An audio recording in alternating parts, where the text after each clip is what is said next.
What's up, everybody? Welcome back to the channel. I hope that everybody's having a good day. Today we're going to be discussing what kind of fuel you can put inside your Kia Stinger GTs.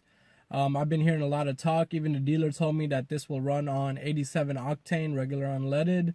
Although I fill it up with Supreme 90, I believe 93 plus. I always go V-Power with the Shell. In order to see what is the exact recommended gas that is required for this car, let's bust open the user manual. Here we have the user's owner manual for the 2019 Kia Stinger GTs. Let's go ahead and get to it. Fuel requirements. For optimal engine performance, we recommend you use unleaded gasoline, which has an octane rating of 91 or higher. Alright guys, so that means it can't be super, it can't be regular unleaded. It has to be the top of the line 93 octane, because we don't have 91 in America, or at least I haven't seen it.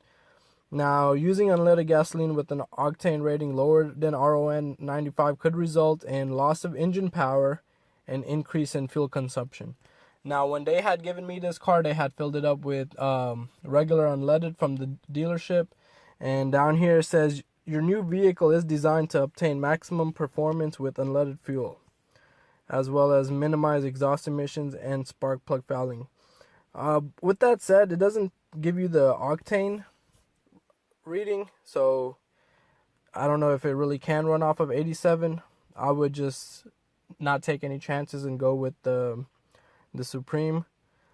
Just a little bit difference. But what I felt different in the gas mileage was after I filled it up that I got better gas mileage and the power was a lot greater.